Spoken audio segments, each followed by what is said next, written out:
Yo quisiera entonces seguir con ustedes compartiendo lo que habíamos empezado a estudiar allí en la epístola a los Filipenses.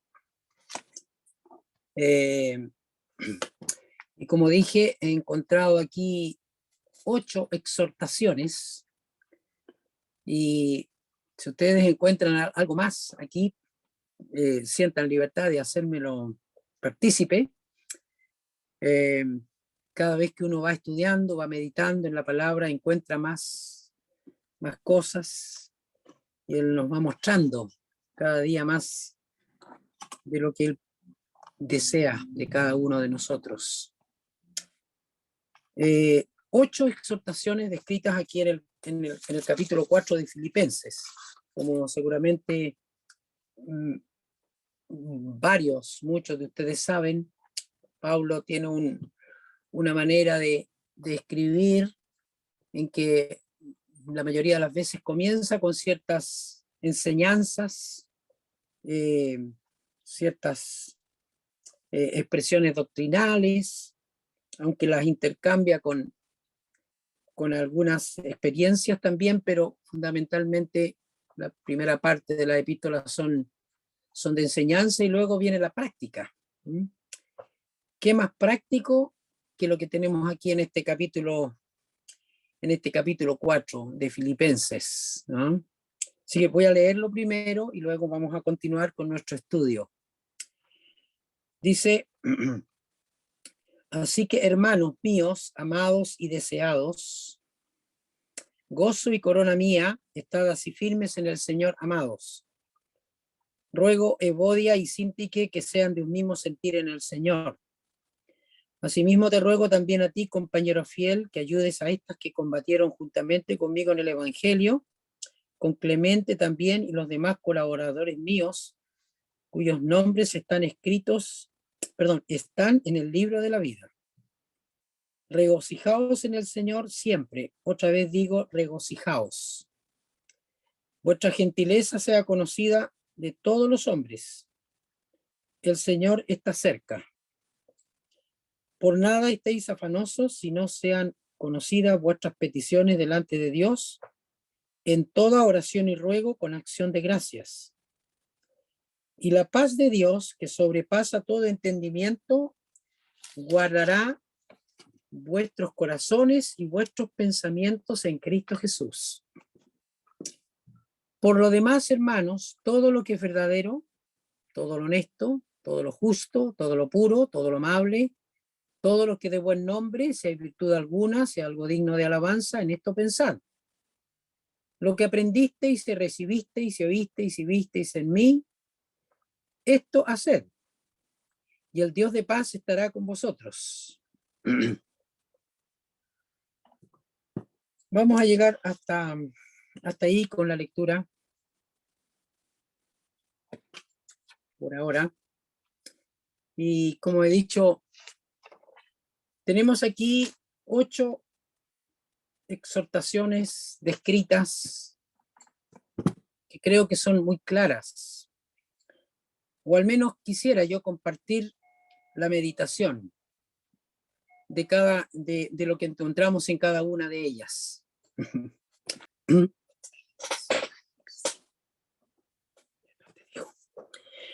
Vamos entonces a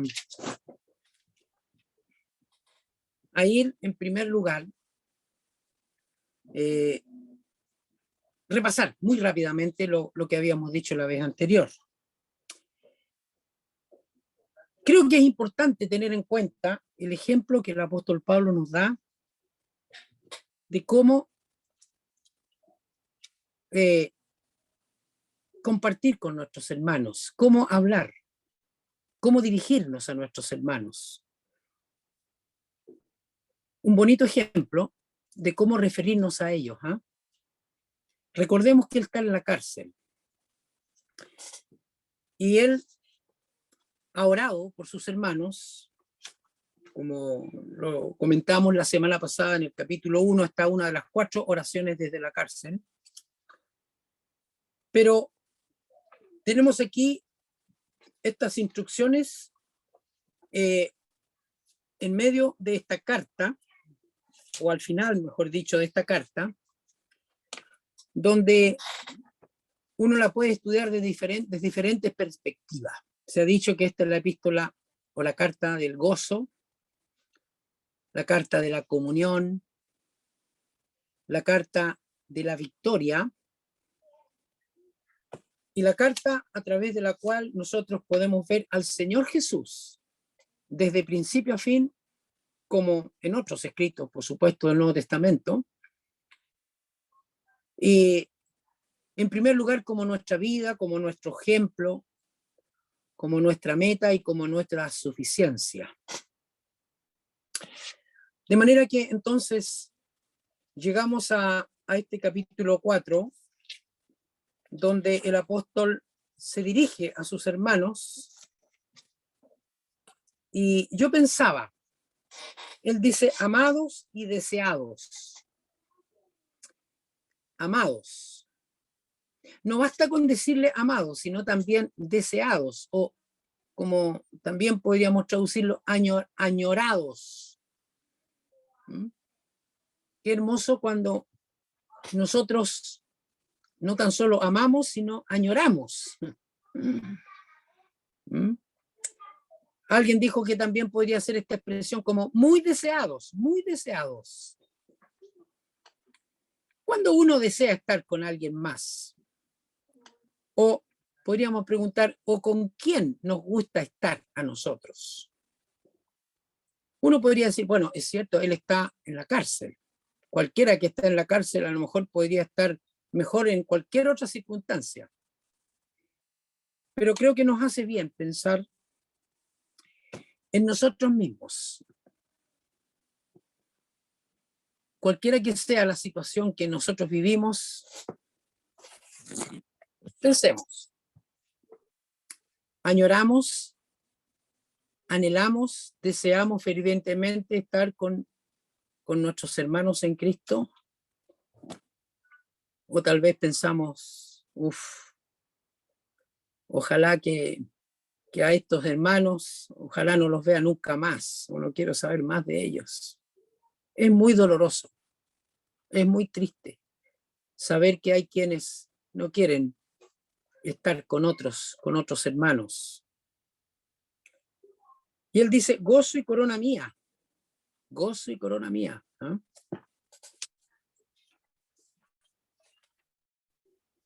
Hay una satisfacción personal, pero sabe también que ellos en algún sentido son una recompensa. ¿Mm? El Señor sabe cómo dar satisfacción a su siervo. Allí está sufriendo, aislado en una cárcel. Y entonces, la primera exhortación es a estar firme. Estar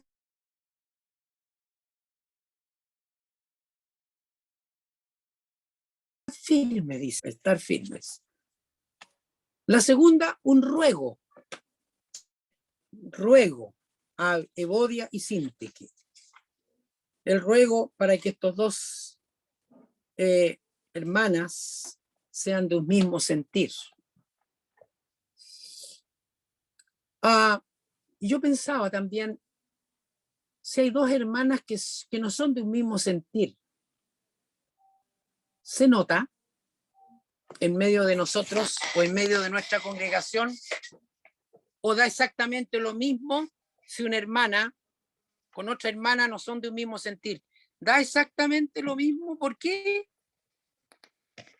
Porque no participan, porque se excluyen, se marginan. Pero nosotros tenemos que preguntarnos si están en esa condición. ¿Es porque nosotros somos los culpables de que estas personas se marginen? No pensemos solamente en aquellos que se marginan, sino que yo me escudriño a mí mismo. Estoy dando alguna razón para que tal vez estas dos o ciertas dos hermanas no participen en nada. Aquí estas dos hermanas son colaboradoras, con combatientes, juntos con el apóstol Pablo. ¿Ah? Qué bueno es cuando hay hermanas que tienen esta disposición. Pero qué triste es cuando hermanos, pueden ser damas como en este caso, o varones, no son de un mismo sentir. Y el apóstol Pablo exhorta, ruega,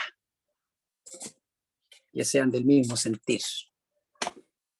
Estuvimos comentando cómo esta expresión o esto que habla del mismo sentir ya lo ha comentado en el capítulo 2 y en relación con toda la iglesia y también en relación con el supremo ejemplo de nuestro Señor Jesucristo.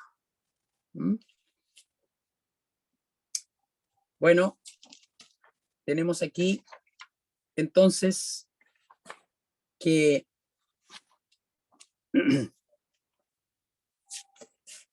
al amor le gusta servir, al que ama le gusta servir, al yo no, al yo le gusta que lo sirvan. Y entonces hemos dicho que esta expresión acá, que sean del mismo sentir, no tiene que ver con la emocionalidad, aunque sin duda la emocionalidad es respuesta a lo que pensamos muchas veces. Aquí el punto es el pensamiento, que sean de un mismo pensamiento, que tengan una misma mirada frente a las cosas, ¿no? Cuando el apóstol Pablo escribe ahí en el capítulo 3, en el versículo 15, dice, mire, así que todos los que somos perfectos, podríamos traducirlo maduros, esa es la palabra, todos los que somos maduros, dice, esto mismo sintamos, esto mismo pensemos. Y si alguna cosa, si otra cosa sentís, esto también os lo revelará Dios. ¿Mm? ¿Qué quiere decir eso? Quiere decir que cuando uno está dispuesto a obedecer al Señor, tiene que estar dispuesto a adoptar una actitud, un pensamiento conveniente. ¿Para qué? Para la armonía entre los creyentes. Por eso que hemos comentado que el apóstol decía, nada hagáis por contienda o por vanagloria, antes bien con humildad, estimando cada uno a los demás como superiores al mismo, no mirando cada uno por lo suyo propio, sino cada cual también por los de los otros. Y podríamos decir, si alguien me preguntara, o nos preguntara, ¿cómo podemos ser de un mismo sentir? Yo creo que aquí está la clave. Filipenses 2, 4. No mirando cada uno por lo suyo propio. He tenido que aconsejar a hermanos en estos días respecto del tema de los vacunados y los no vacunados. ¿Saben qué? Un hermano espiritual, un hermano maduro, es un hermano que no está tratando de imponer su pensamiento a los demás. No está mirando cada uno por lo suyo propio, sino por lo de los demás. Qué importante es esto, ¿eh? Para mí, yo creo que es bien, bien actual. He sabido de iglesias donde hay conflictos, donde no se pueden poner de acuerdo. Entonces, el vacunado le dice al no vacunado, eres extremista. Y el otro le dice, eres radical. Oiga, hermanos queridos, no corresponde aquello. ¿Cómo actúa el apóstol Pablo? Amados y deseados, si yo quiero vivir en armonía con mis hermanos, yo tengo que respetar su pensamiento y que tengo que tratar de pensar de la manera sabia y madura. No voy a imponer mi postura. Yo tengo una postura, pero yo no la voy a imponer a mis hermanos. Y qué triste es cuando los hermanos se tratan mal. Cuando los hermanos dicen, no, pero es que este es extremista, este es radical. Hemos aprendido algunas lecciones de madurez, de así llamada perfección en este sentido, porque ahí está la palabra, madurez. Criterio.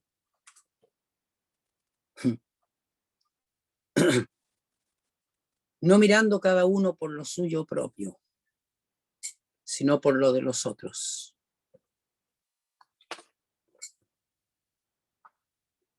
Luego habla acerca de la colaboración, ¿cierto? Vimos aquí el tercer punto, la ayuda mutua, o con estas que son colaboradores, ¿no es cierto? Que ayudes a las que combaten por el evangelio. Luego vimos respecto del regocijo, regocijaos en el Señor. Regocijaos en el Señor siempre. Difícil. No regocijaos en nuestro servicio. Tampoco en el caminar. Tampoco regocijaros en que soy más maduro que mi hermano. No, regocijaos en el Señor. Y entonces, fíjense que llegamos a este quinto punto, al quinto aspecto, en donde podríamos decir, mire, si tenemos en cuenta las 4 exhortaciones anteriores, creo que podemos poner en práctica esta quinta. Versículo 5. Vuestra gentileza sea conocida de todos los hombres. El Señor está cerca. Vuestra gentileza. Esta palabra se traduce en otras partes de otra manera. La palabra es epieikes, así entiendo que se traduce, o sea, es la palabra original, epieikes. Bueno, ¿por qué estoy diciendo esto? Estoy diciendo porque en otra parte se traduce como amable, como afable. ¿Mm? ¿Y qué significa en que uno pueda llegar a mostrar gentileza o amabilidad o afabilidad? ¿Mm? Realmente, literalmente, epi significa hacia y eikos, placentero. Entonces podríamos decir que si uno pensara en esta palabra en la cual todos nosotros tenemos que mostrar gentileza hacia las demás personas. Algunas expresiones que nos ayudan a entender esto. El concepto es ser ajustado, equilibrado, equitativo, moderado, paciente.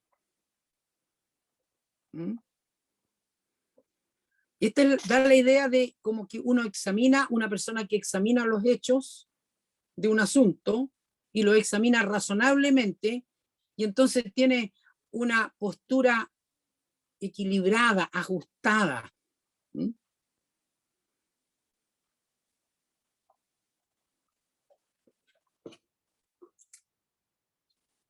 Vuestra gentileza sea conocida de todos los hombres. Entonces, quiere decir que uno está autorizado para decir, es que yo soy así, me tienen que aceptar como yo soy. No. Porque si usted y yo no somos amables, gentiles, afables, somos exhortados a ser amables, gentiles o afables. O sea, si yo no soy así, quiere decir que tengo que cambiar, tengo que esforzarme en el Señor. Tengo que mirar más al Señor para que mi carácter vaya siendo transformado a la semejanza del Señor.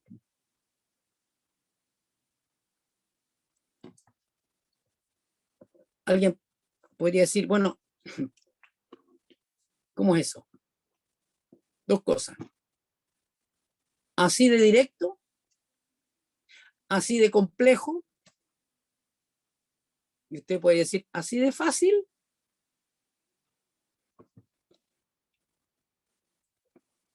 Nosotros somos conocidos como personas que son amables, gentiles, ajustados, equilibrados.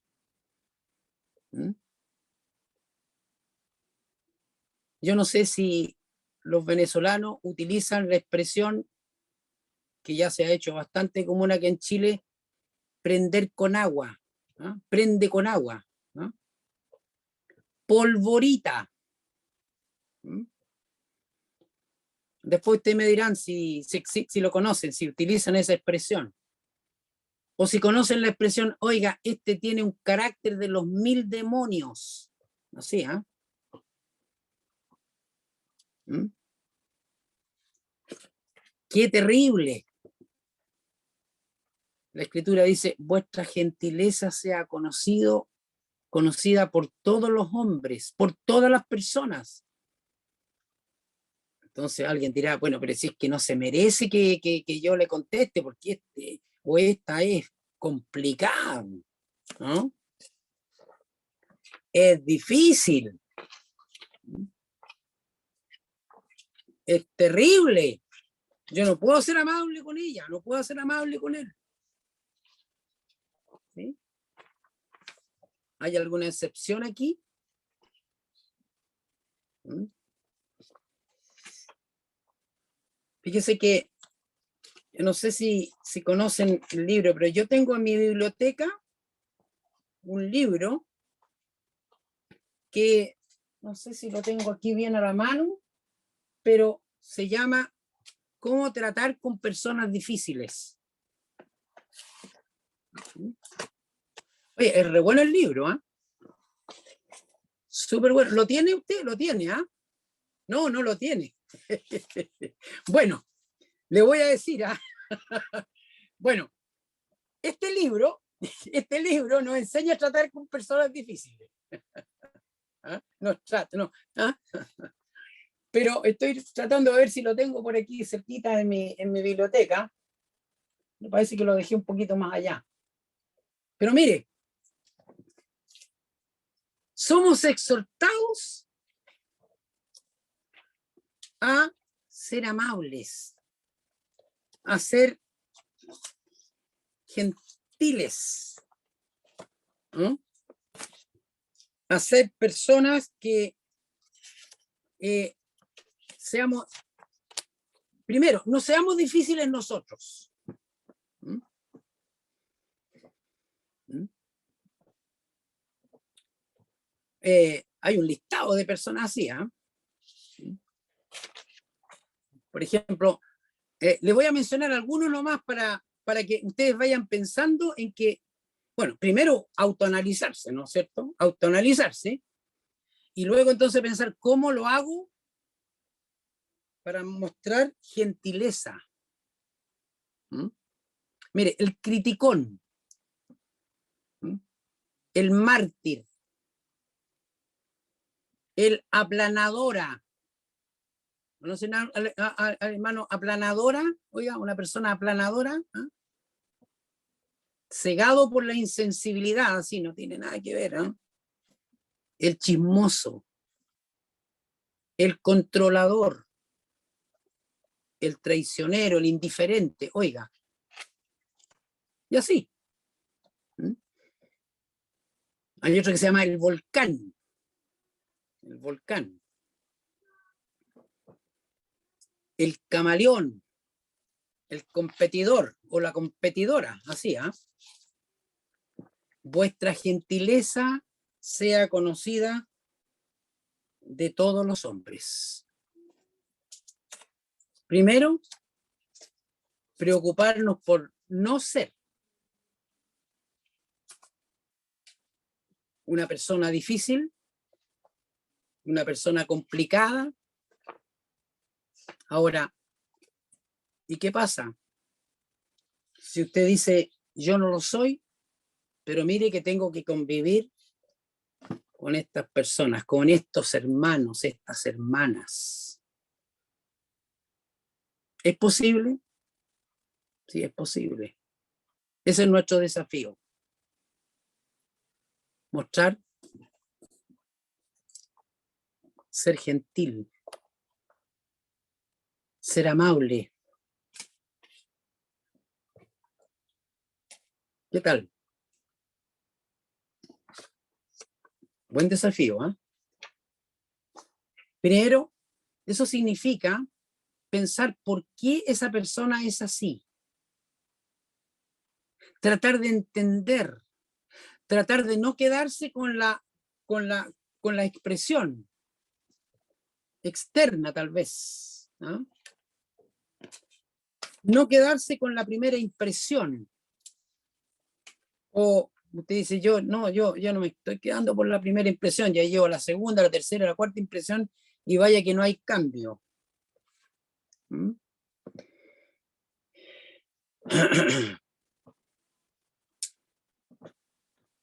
Esta es una de las cualidades que tiene que tener un pastor anciano, la amabilidad.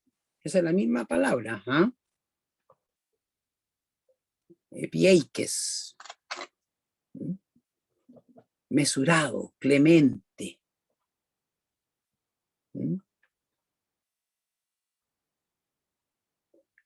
Pablo hablaba de la mansedumbre y la ternura de Cristo.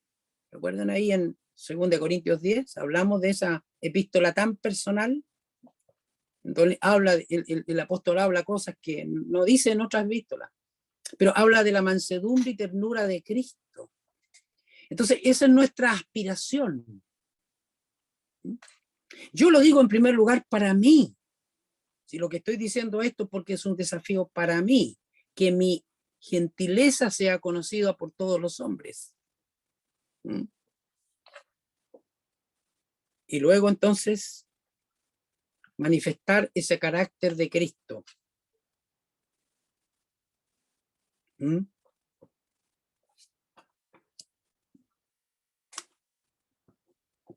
Se pueden oponer tal vez cualquiera a nuestras opiniones, pero lo voy a decir, es más difícil que las personas se opongan a nuestra gentileza. ¿Entiende lo que digo? Si usted es una persona que actúa con gentileza, es más difícil que se opongan a usted si usted no actúa de esa manera. Ayuda mucho, ¿eh? ¿Y por qué somos tan difíciles? ¿Y por qué nuestra gentileza no es conocida por todos los hombres? Bueno, hay algunas razones temperamentales, ¿no es cierto? Y si bien es cierto, todos tenemos la genética que viene de nuestros padres, nuestro temperamento, ¿eh? Pero no debe ser una excusa. Porque, ¿quién me dice? Ustedes, díganme ustedes si Pablo no tenía un temperamento fuerte. Lo tenía, ¿cierto? Era un hombre enérgico. ¿Mm? Nadie podría decir que Pablo era un hombre así como un tipo bonachón, así, antes en su vida pasada. No, no, no. Pablo era un hombre enérgico. ¿Mm?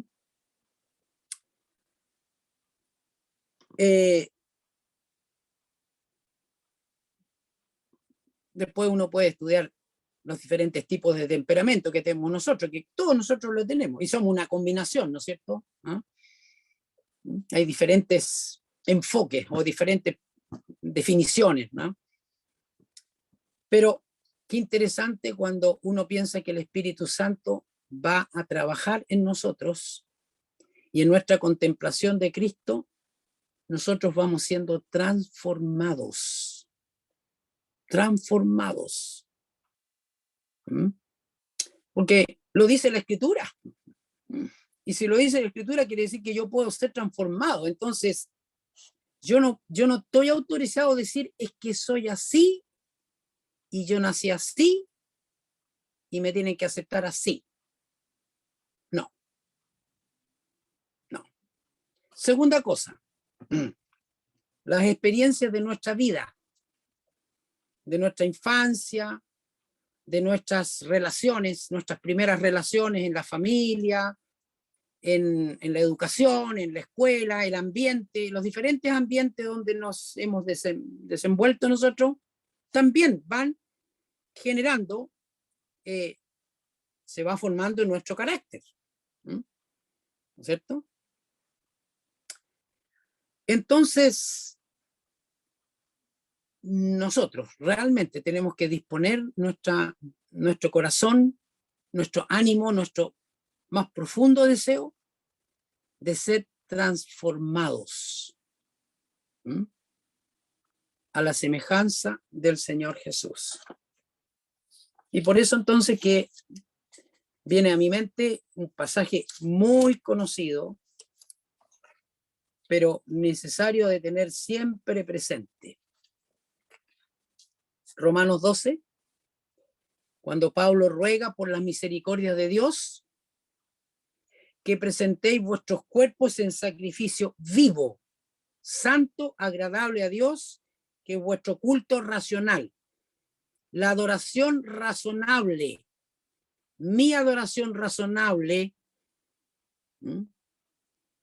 Corresponde en primer lugar a que yo entregue mi cuerpo, mi vida, en sacrificio vivo, voluntario. Y este sacrificio vivo es un gran contraste con los sacrificios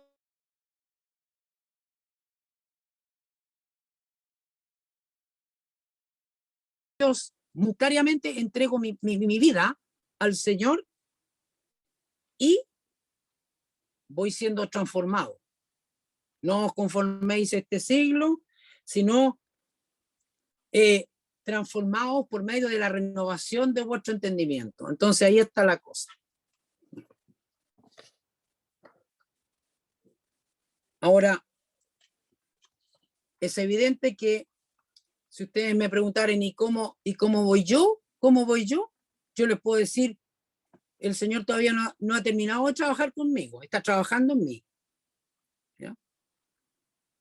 Pero anhelo de todo corazón que el Señor siga trabajando en ustedes también, de manera que la gentileza sea conocida por todas las personas, todos los hombres, porque tiene que ver con el testimonio de uno como creyente frente a sus hermanos y frente a los que no son nuestros hermanos. ¿Cierto? Ahí está. Sexta exhortación. Por nada estéis afanosos, si no sean conocidas vuestras peticiones delante de Dios en toda oración y ruego con acción de gracias. A menudo la tristeza, la necesidad, el dolor son situaciones que tenemos que enfrentar en este mundo y tenemos pruebas, cargas que soportar Pero fíjense, el Señor no quiere que estas cosas nos aplasten el corazón. Él dice, por nada estéis afanosos. Por nada. ¿Es posible no estar afanosos por nada? Aquí no dice que uno no se ocupe en nada ni se preocupe. Aquí habla del afán, de esta ansiosa inquietud, de esto que hace que una persona no pueda desenvolverse de manera normal en la vida, sino que esté con una inquietud terrible.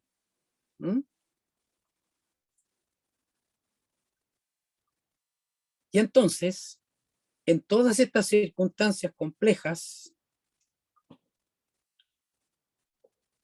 el Señor espera que vivamos por sobre este nivel de afán y de preocupación,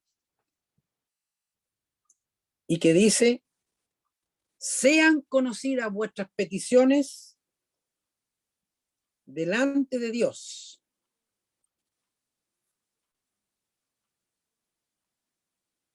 En toda oración y ruego, con acción de gracias. Para mí, esta es una cosa muy práctica. Frente a la situación que me voy a enfrentar tal vez el día de mañana, tal vez la preocupación que estoy teniendo, yo no sé, por la experiencia que usted está pasando, pero sí cómo enfrentamos la dificultad, esto que nos genera preocupación. La familia, el trabajo, los creyentes. ¿Dónde encontrar descanso? ¿Dónde encontrar alivio para este afán? ¿Cuáles son los medios? Aquí está. Sean conocidas vuestras peticiones delante de Dios. Entonces es una oportunidad para que cada uno de nosotros piense, ¿por qué estoy pasando? ¿Qué es lo que está? ¿Qué problema estoy viviendo en este momento? ¿Soy de Cristo en primer lugar? ¿Soy del Señor? ¿Él me salvó? ¿Hay alguna cosa que Él no conozca en mi vida? ¿Hay algún aspecto que se le haya escapado a Dios? Entonces el hermano dice, oye, pero si es que usted no sabe lo enfermo que estoy, lo complicado, usted no sabe lo que estoy pasando, ahí no tengo trabajo, no tengo pega, o mire, mire lo que estoy enfrentando. Entonces, me gustaría poder decirle a esa persona, hermano en Cristo, Dios no tiene nada que ver con lo que estás viviendo. Tu Padre Celestial está ajeno a eso que estás viviendo. Piénsalo. Entonces, si aquí dice, sean conocidas vuestras peticiones delante de Dios en toda oración y ruego con acción de gracias. Yo no sé cuántas veces, a lo mejor usted ha leído este pasaje y yo lo he leído, pero cuántas veces lo hemos olvidado o no lo tomamos en cuenta y no lo aplicamos en la práctica, en el detalle de nuestra vida, trabajo, enfermedad, problemas con la familia, problemas con los hijos, problemas con los padres, problemas con los hermanos, problemas, oiga, póngale todos los problemas que usted quiera, agregue los suyos. Ahí está pensando, obviamente, oiga, pero es que no, hay un listado largo de problemas, y usted sabe, muchas veces no son uno, son 2, 3, 4, y se juntan 10 al mismo tiempo. ¿Es algo práctico? Por nada estéis afanosos.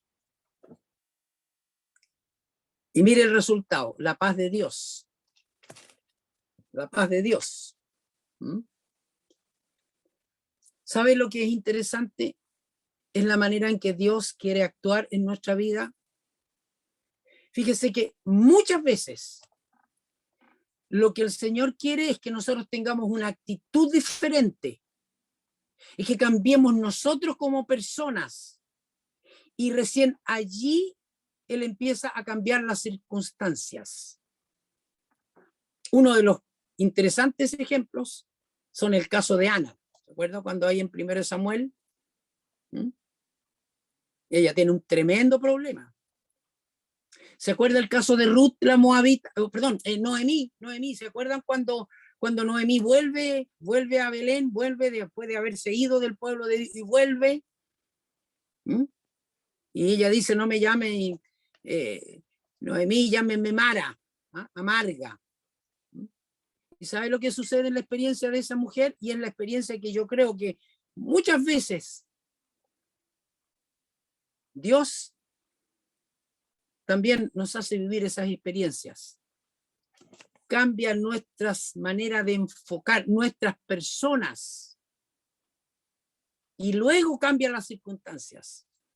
La circunstancia puede ser un elemento que Dios utiliza para que nosotros efectuemos aquellos cambios que tal vez no han podido ser hechos de otra manera. Y por eso entonces que aquí dice la paz de Dios, que sobrepasa todo entendimiento. ¿Usted ha experimentado esto? Yo lo he experimentado, fíjese.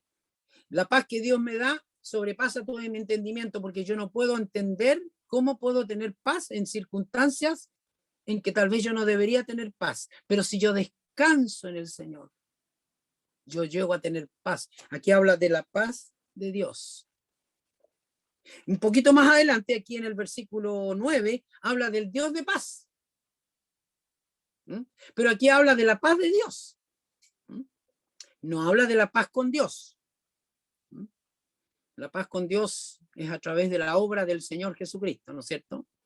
Justificados pues por la fe tenemos paz para con Dios por medio de nuestro Señor Jesucristo. Entonces, si hay alguna persona que no está en paz con Dios porque todavía no es salvo, no es salva, lo primero que tiene que hacer es tener paz con Él y después poder experimentar la paz de Dios. Dios nos da de su paz, porque es un Dios de paz. Pero aquí está hablando del resultado de una auténtica confianza en el Señor. Es algo práctico, ¿no? Guardará vuestros corazones y vuestros pensamientos en Cristo Jesús. La obra magnífica de nuestro Señor, la obra grandiosa, es posible disfrutar de aquella paz, que es como la que experimentó el Señor Jesús.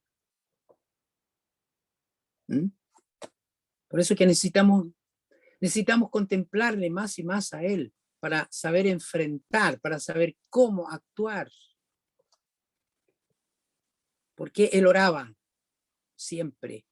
¿Por qué Él pasaba tanto tiempo en oración? Veamos su vida y entonces ahí vamos a darnos cuenta, ahora entiendo cómo Él podía tener paz y podía enfrentar las situaciones. Sean conocidas delante de Dios vuestras peticiones en oración y ruego, con acción de gracias. Séptimo, en esto pensad. Por lo demás, hermanos, todo lo verdadero, todo lo honesto, todo lo justo, todo lo puro, todo lo amable, todo lo que es de buen nombre, si hay virtud alguna, si algo digno de alabanza, en esto pensad. Oye, la lista, ¿qué le parece? Vamos al libro de Proverbios y uno de los pasajes que nos pueden orientar respecto a eso el que dice ahí en el capítulo 23, versículo 7, porque cuál es su pensamiento en su corazón, tal es él. Porque cuál es su pensamiento en su corazón, tal es él. Obviamente sabemos que los pensamientos están asociados a nuestro corazón, porque nuestro corazón es el centro de nuestros afectos, de nuestra voluntad, pero también de nuestros pensamientos. Como alguien dijo por ahí, yo soy yo y mis pensamientos. O podríamos decir, yo soy producto de mis pensamientos. ¿Cuál es su pensamiento en su corazón? Tal es él. O sea, yo soy una persona que corresponde a mis pensamientos. Estamos hablando de una persona, obviamente, que no trata, que no se está... el disfraz puede durar un tiempo nomás. El aparentar, la apariencia dura un tiempo nomás. No es posible en el largo plazo. Proverbios 16 dice, en el versículo 3, encomienda a Jehová tus obras y tus pensamientos serán afirmados. ¿Qué es lo que está diciendo? Bueno, dependamos del Señor.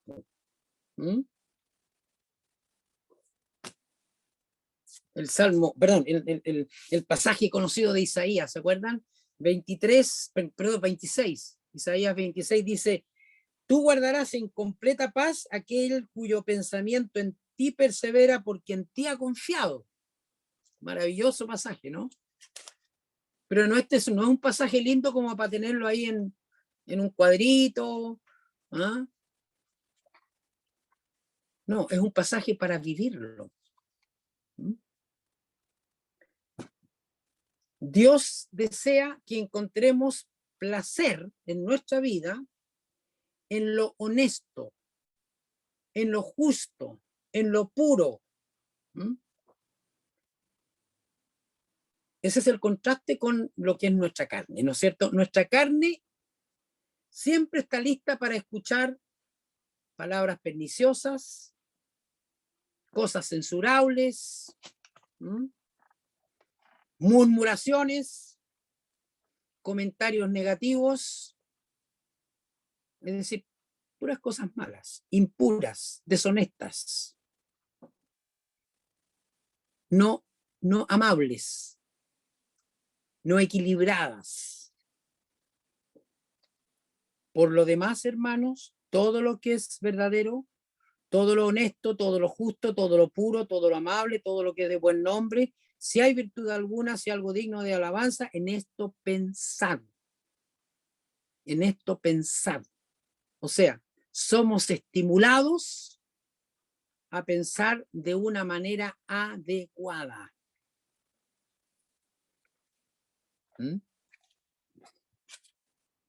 Entonces, ninguno de nosotros tiene la excusa de decir, pero es que yo pienso así, po, y yo, ¿qué quiere que le haga? Po?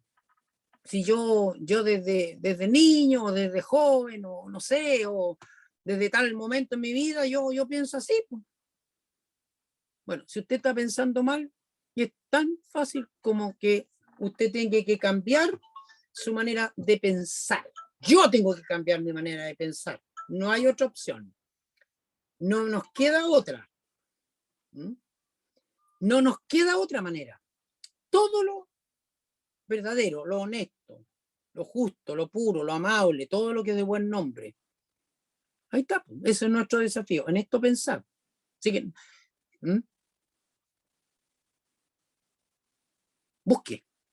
busque algo que no sea ni mentira, ni deshonesto, ni engaño, ni injusto, ni corrupto, ni sucio. Controlemos nuestros pensamientos. Y finalmente, versículo 9, lo que aprendisteis y recibisteis y oísteis y visteis en mí, esto haced. Y el Dios de paz estará en vosotros. ¿Mm? Ya decíamos que antes se hablaba de la paz de Dios. Aquí el Dios de paz estará en vosotros. Pablo habla por su propio testimonio. Él da testimonio de su fe, de su confianza en el Señor. Y hermanos, realmente pensemos en nosotros mismos. ¿Cómo estamos?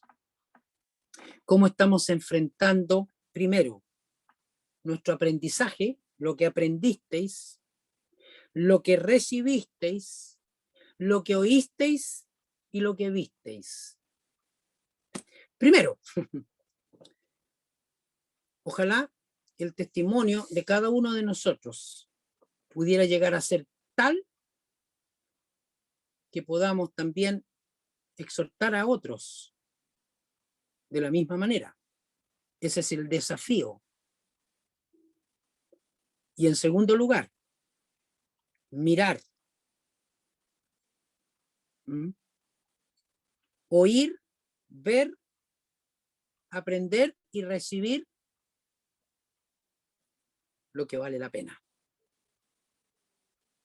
Qué bendición grande tener buenos modelos en este mundo, en esta vida. Pero si no los tenemos, qué maravilloso tener a Cristo como nuestro modelo. Y si el apóstol Pablo decía, sed imitadores de mí, así como yo de Cristo, pensemos en primer lugar, miremos al Señor.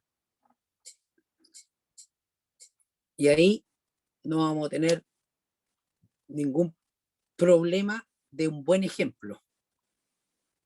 Aquel que dio su vida por nosotros es aquel que está dispuesto a guiarnos, a sostenernos, a animarnos, a estimularnos, a motivarnos para que vivamos para su gloria.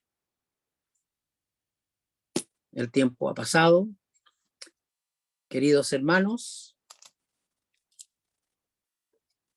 que sea el Señor quien guíe nuestros pensamientos para una adecuada obediencia a su palabra.